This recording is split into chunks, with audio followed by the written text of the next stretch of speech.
Hey everyone, it's Ann O'Connell here, and welcome to the author journey. And Happy New Year if you're watching this live, or January 2026.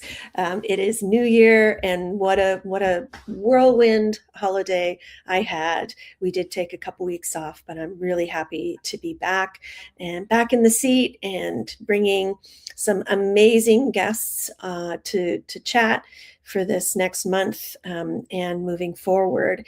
And so today, very, very excited to have a special guest. We seem to have been on a roll with historical fiction authors, and we're going to keep that roll going with Brenda Tyedmers, who is the author of this beauty, this newly released Mrs. Walford. And I was at the launch, and it was so much fun. And we'll tell you a little bit about that when I bring Brenda up to join me. But she is a recently retired lucky girl and plans to become a mostly full-time writer of historical fiction.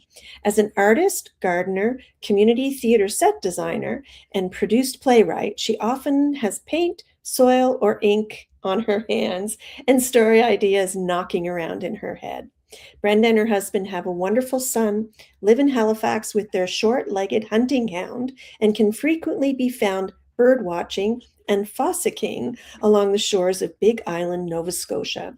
Mrs. Walford is Brenda's first novel, so let's bring her up and we'll find out more about her author journey. Hi. Hey, Brenda, how are you? Great. Thank you. Hi, Ann. Good, Happy and New Year. welcome. Happy New Year to you too, and welcome. It's so exciting to have you. We met several months ago, and through your editor, who is my right arm, my beloved friend and associate publisher, Marianne Ward. So, woohoo, shout out to Marianne. And I just knew that this book was going to be incredible. So, congratulations on the release. How does it feel? It feels really wonderful. Thank you very much. If I thought about a few years ago, even 4 years ago, there wasn't actually a book on my mind. So Hmm. it is a bit amazing that there's something tangible out in the world that people have actually read. That is pretty, you know what? That is astounding. And any authors who are watching are probably sitting there going, "Oh my God, I worked on mine for 20 years and still working on it." But you just never know. It could be really quick. My first novel was written during National Novel Writing Month in 30 days, but it was a really rough, rough draft. So, talk a little bit about what triggered this. This is, as I said, historical fiction. It's set in Halifax, Nova Scotia. And 4 years ago, there was nothing in your mind about writing a novel, but what changed? So, if we step back a little bit further Hmm. to 2003, we just moved into our house in like a 1960s subdivision just off of Purcell's Cove Road, not too far from the Frog Pond. And Nice. we What had a a great big spot. dog. We had a big dog. We needed a fence. We Hmm. needed some fence posts drilled. And up from the drilling cuttings came a whole bunch of pottery shards and pipe stems and a whole bunch of other things. And I had just finished a piece of writing like the day before. Hmm. And I was a bit depressed and sad because I didn't know what I was going to do next. And lo and behold, one of the things that came up in the soil cuttings was this pottery shard. It's like a ribbon with a belt buckle, and it says Queen Hotel Halifax NS on it. Wow. And back in Dug up in your 2003, backyard. yeah, in my backyard, and there's a whole bunch of other crap in there too. um, uh, and as was my habit at the time, I Googled those terms, and there wasn't a lot on the internet at that time, if anyone remembers. Hmm. Um, but one of the things that came up was a transcript of a death notice from a Brooklyn, New York newspaper, and it was Wow. about the death of a woman named Mrs. Walford who'd come up, spent 2 weeks at the Queen Hotel on Hollis Street at the time, and 2 weeks later, she had apparently committed suicide, unfortunately. And from what I read just there, I was instantly hooked, Gripped. gripped. And so I Mm. did a little bit of research at the time, and I found out a few more things about Mr. Walford, Mr. Robert Walford, but nothing about the woman. Hmm. And I was working at the time. I was raising a small son, and doing a number of other things. But over the years, as the internet gradually filled up with many things, More and information. documents were digitized. Things like Ancestry.com came online. Newspapers were digitized. I found out more and more and more and more and more about this woman who just stayed in my mind. Interesting. And yeah, eventually I decided to write a story that was as a one-act play. A few Hmm. years later, I wrote a second one-act play. And I knew at the end of that, so that brings us to about 2021. Um, I knew I wasn't finished with her story yet. Mm. It's interesting how that one little seed like was planted and just wouldn't let go. Yes. And I find it um, interesting and compelling that you were what took drew you in was the fact that there was nothing written about her, and that was kind of typical of the times. So I mean, was that you kind of took a hold of that and thought, she has a story too. Yes. For many years, I didn't know her first name. Mm. Um, and I certainly didn't know her maiden name. Hmm. It really took a trip to the archives, so the public archives, Which is to, phenomenal. yeah, which is Yeah. phenomenal. So Mm. I went away from the digitized online and went and got my membership, went in and So and cool. you refreshed my memory about how to use microfiche. Yes. And I found out, her name. So it was Sadie Walford. Hmm. Um, and from there, there was so much detail available that was reported. It was quite, I think, sensationalistic. And the press really glommed on to the story and the Mm. mystery around it. Hmm. So there were many versions of what Hmm. happened or what may have happened that were reported, and it was reported in many papers all over North America. But Okay. I remember getting a jolt of excitement when she had a name. It wasn't just her husband's name. And Hmm. then when I eventually, found her marriage certificate, or the first record that I found when she Wow. was alive, as opposed to a story of her passing. And Right. that really grew into the idea about I want I want to understand to the best of my ability what might have happened Right. to, if indeed she took her own life. Why did she make that choice?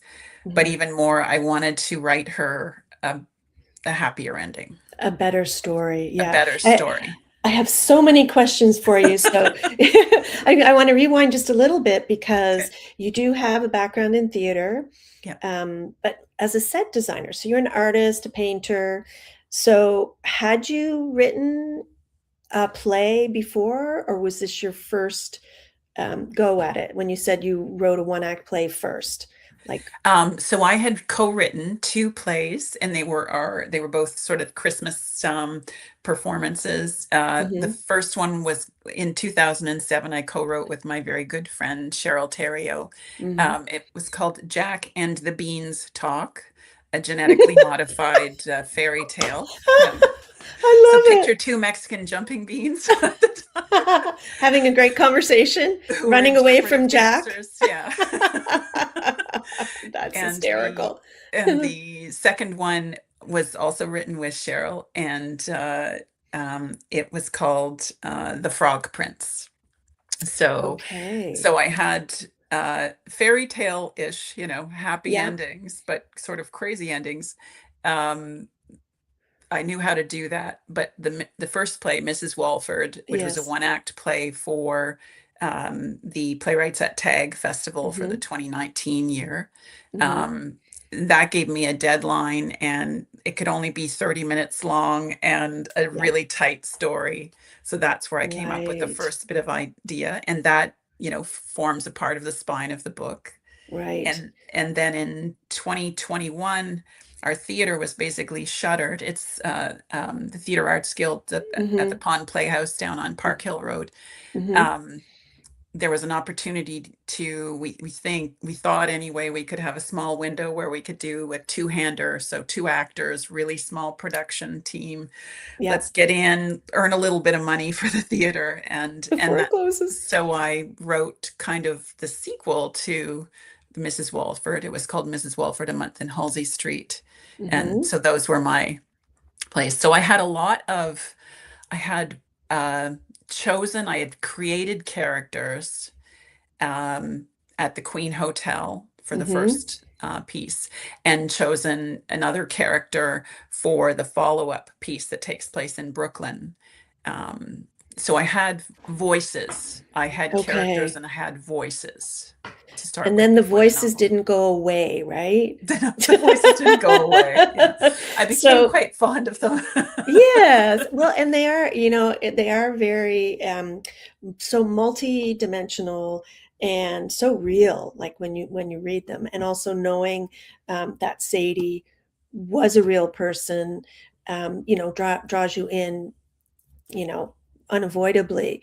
So you wrote these two one-act plays, and then you thought, okay, these voices aren't going away.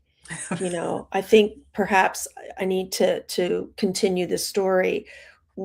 How did this decision get made to switch to writing a novel instead of continuing to do it as a play? I started to um, I started to look into the process of writing a novel, and just, what makes good historical fiction. And historical fiction is a genre that I love reading. Hmm. Um, But it's not easy to write. it's not easy to write, but I wasn't afraid of research. And one of my Right. approaches to research is, or one of my approaches to the research that I uncovered, to the facts, or the aspects of the time or the place or the clothes Hmm. that they uncover. I like to use it as wallpaper. Mm. And so I wasn't afraid of, just doing more research. Hmm. I think the key thing for me though was, because a play is one thing, one place, it's got a You're right. beginning, a middle, and an end, Yeah, and then it's the kind of second one has kind finite. of a beginning, a middle, and an end. So I had a really Hmm. good spine, Hmm. but um, I needed to plot, so I Hmm. plotted. Yeah. So I read a lot about, my son sent me a lot of podcasts, podcast links, Hmm. and writing excuses is one of my favorites. And so I love there are it. little 15-minute chunks of approaches to writing. Awesome. And and that really, I think, started to build the momentum towards, okay, how do I plot this? How do I write it? Hmm. So I researched how to write more in this different genre, Yeah. and so really focused on that. And when I felt that I had a complex yet simple enough plot, then I was Hmm. ready to research some more. Wow. You like throw yourself into the deep I end, know. Brenda. Why not, right? Yeah. And I suppose, having, be people in your life who, are in the business, and maybe other authors. Like, did you talk to other historical fiction authors? Nope. No. Well, do you know what? Sometimes, but you love reading historical I fiction. love And reading it. And I did yeah, research enough to know that, oh, there's great technology out here to self-publish down the road. yep, I researched just enough to know that if it's it possible. actually turns out that I have something worth paper Yep, to print it yep, on, yep, there's a way to do that. yep. And then I stopped looking at that and just tried to focus on the story and the writing. Yeah. Wow. Well, and you bring up, this, if I pick this book up, it's very substantial and it's beautifully designed. And anybody picking this up off a shelf would never in a million years say this is a self-published book. So kudos to you. Thank you. It's absolutely beautiful. And I want to take a minute to shout out to folks who are watching. I think Sue, our friend Sue, is watching. Thanks for joining us. And also, I still have tons of questions, but I want to make sure that we get into reading. So would you do us the pleasure of sharing some of your prose with us? Sure. So, Thank well, you.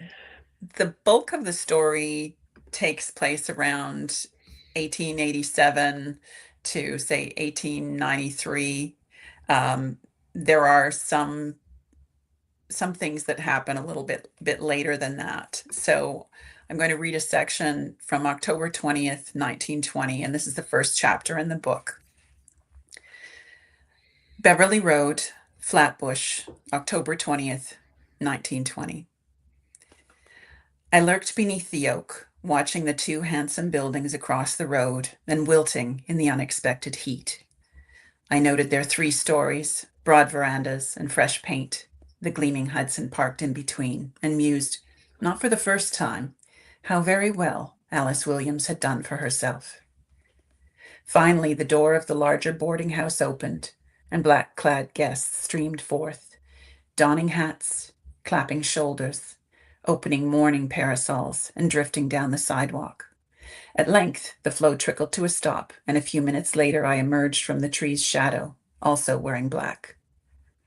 I took one step into Beverly Road, but froze, heart pounding, when a last straggler appeared at the door. Not a guest, family. My eyes tracked her figure until she rounded the corner. A motor car roared by, horn blaring, which jolted me back to the present and onto the curb. My flailing hand sought the tree behind me, and I clung to the rough bark, gasping, swiping sudden tears from my cheeks and mouth. After several moments, I righted myself and, checking left and right this time, crossed the street. I mounted the stairs of the larger house, my knees wobbling, my satchel growing heavier with every step. Could I do this? Would I see it through at last? I knocked and was admitted by a brisk and efficient Miss Martine. Yes, I said, I am inquiring about a room, and yes, I have boarded with Mrs. Williams in the past, the distant past. No, I would not care to give my name, and yes, I would prefer to speak to the owner. Miss Martine ushered me into a large parlor, shooed away the 2 servants and their tea carts, and withdrew. I perched on a settee, my knees creaking on the way down. Tasteful flower arrangements and iridescent Favril glass vases, themselves mimicking exotic blooms, were placed about the room, which was still dotted with cups and saucers from the reception. The scent of spiced shortbread lingered in the air. My eyes latched onto the display of silver-framed photographs, and I rose, stepping nearer the silk-covered table to better absorb the fading images. Blonde schoolgirls, here demure in braids, there frolicking and carefree at the beach. Young women with tennis rackets, on bicycles, in amateur theatricals, at costume parties, 2 blushing in bridal finery, 1 bleak in widow's weeds.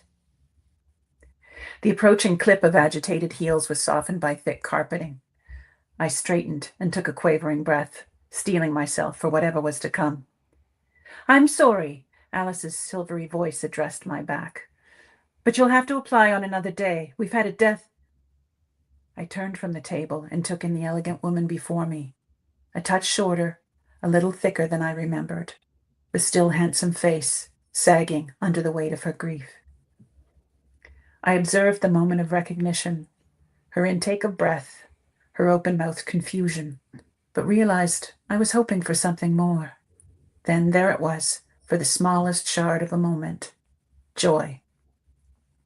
Followed, as expected, by a kaleidoscope of other, less pleasant emotions. Sadie? Fear was not the least of them. Hello, Alice. Was that as gentle, as benign as I'd intended? Alice shook her head, stunned. You're alive?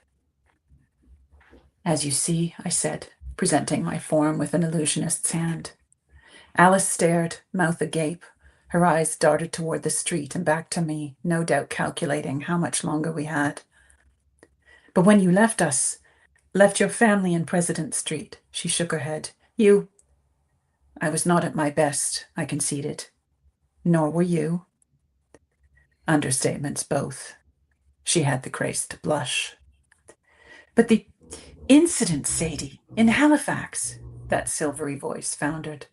How? How indeed? I smiled faintly and reached deep into my satchel. Oh, I love that. Oh my goodness. I love that. Now, before I forget, I'm going to bring up your website and let everybody take that down, BrendaTyedmers.com. And you have some amazing reviews that have come in, like some some advanced reviews, and people who are in our region, of course, know Donna Jones Allward, and and probably internationally, who was one of your first readers. And she says, with exceptional historical detail and unique character perspectives, Tyedmers takes us on a fulsome journey of heartbreak, healing, and ultimately hope. Um, what does it feel like when you get that kind of feedback from somebody who is, so well known, who, writes historical fiction and has been on bestseller lists like for a long while now? It was quite amazing. And, I have to thank Marianne for Marianne Ward, my editor, Mm-hmm. and your colleague for helping put that Mm-hmm. together. It it was amazing. I mean, the validation associated with Marianne's response when I Mm-hmm. sent her my first first draft, which was about the Yeah. 100th draft. Right. I lost count a long time ago. Yep. So to have someone more objective read Yeah. it and respond to it was really gratifying. Yeah. That she was so generous to give a blurb. Like, I'm no, I am, well, now I'm a self-published author, but then I was a nobody, nobody unknown with no social media presence or anything. Uh, so to receive something like that as the first piece of feedback for her making time, like a month before her launch On of launch. Hmm. Ship of Dreams, her second historical fiction book, Hmm. was amazing and so generous. And I'm so appreciative of that, Hmm. that she could come up with some positive words to say it was wonderful, that she took the time to read it and Wow. review was, and blurb it was fantastic. Yeah. That's incredible. And just backtrack just a little bit. I'm curious to know how it felt to see your characters come alive on the stage. Um, when I was writing the plays, Yeah, yeah, they actually were performed. performed, Mhm. it was that was an amazing experience. And I had gone through that process with my friend Cheryl before. When we'd co-written, she had directed those Mhm. plays. She also directed both of my Mrs. Walford plays. Mhm. Mhm. So to have my words again on the read through, the first time the actors read through it, and have someone else say the words as opposed to Yeah. them just being in my head, was Yeah. amazing. And having to only correct a few of them where perhaps they were easy to read but hard to say, so Mhm. just get rid of the tripping, Mhm. the tripping of the Mhm. tongue. um and those characters gave me something to focus on when I was expanding the story Mm. in the Mm. novel, because I would think about, one of my actors was Raina Smith Camp. She played Mrs. Walford. How would Raina move? How would Raina say that? How would Raina do that? It was so helpful, because otherwise it would have been me acting it out in the room. Like, Right. how In would your I move through right. that space? Right, in your head, Yeah, absolutely, doing that 360 in your mind. yeah. And I mentioned earlier that you had such a clever book launch. I mean, I go to a lot of book launches, I do a lot of book launches, and yours was like my all-time favorite. Oh, At thank the you. theater, you're very welcome, at the theater, on the stage.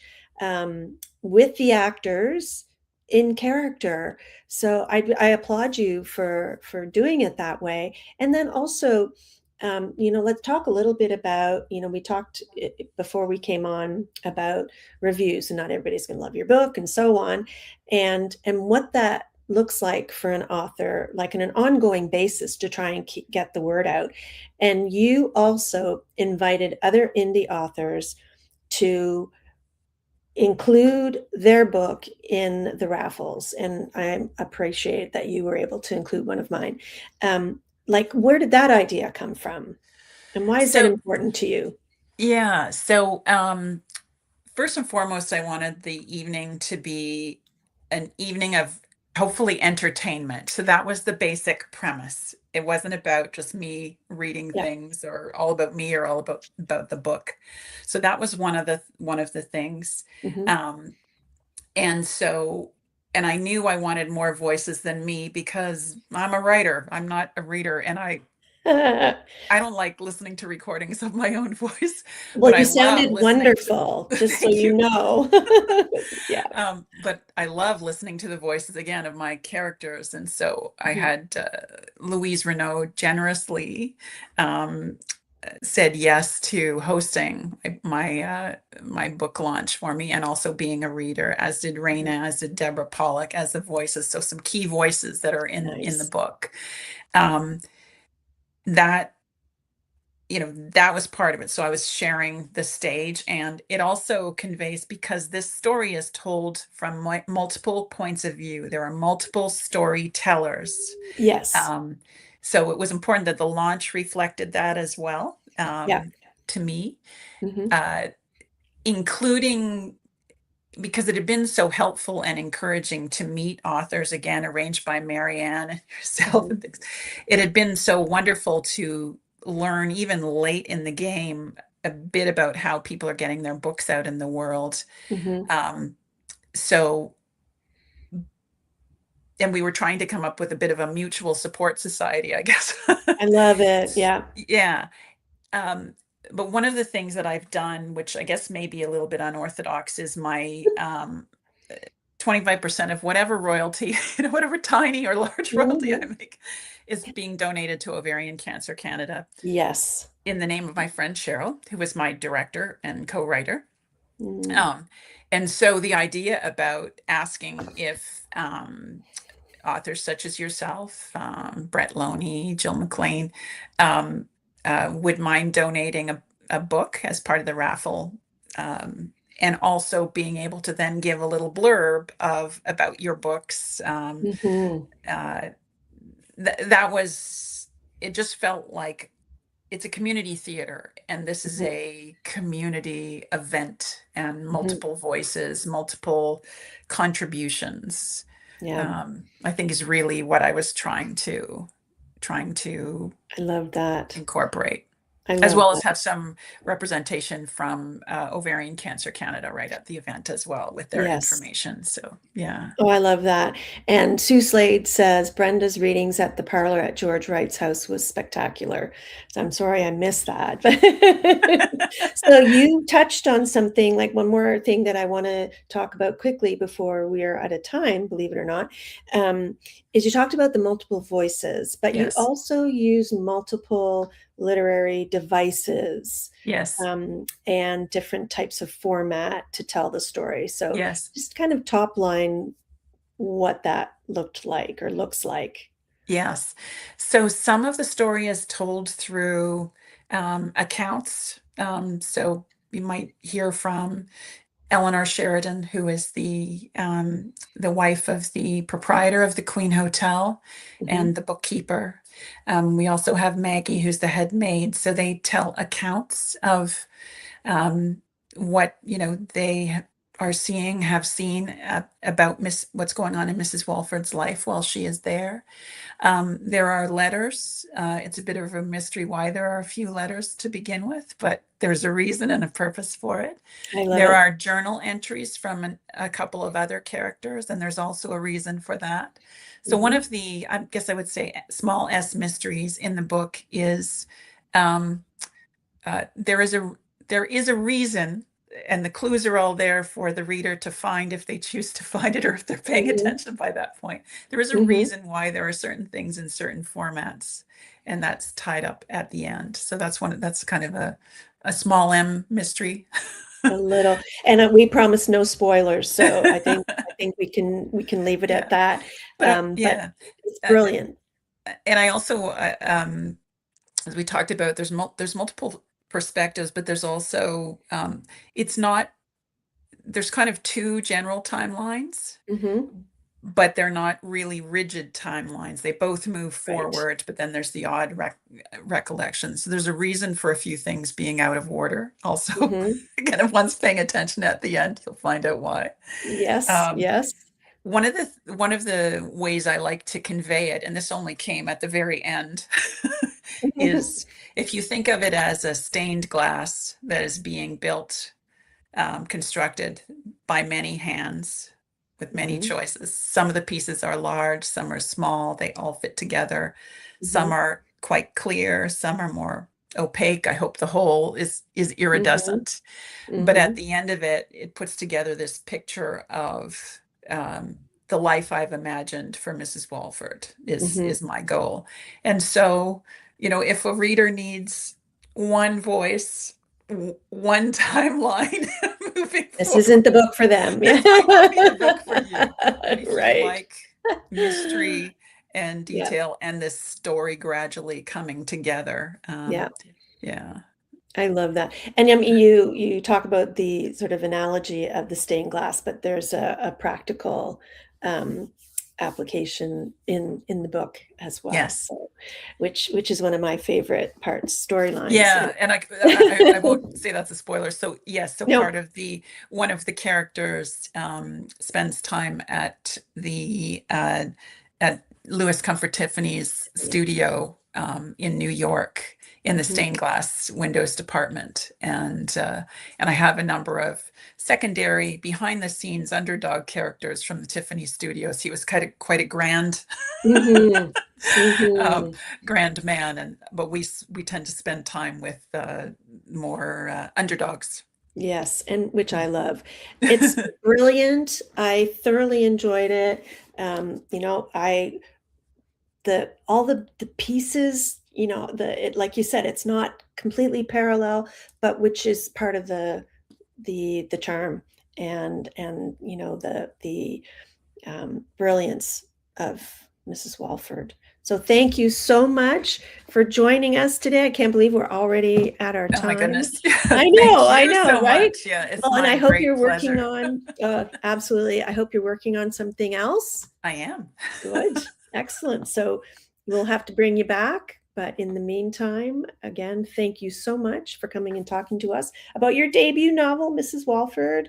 And for those of you who are interested in learning more, make sure you visit Brenda's website and you'll find out how to order her book and how to get in touch with her.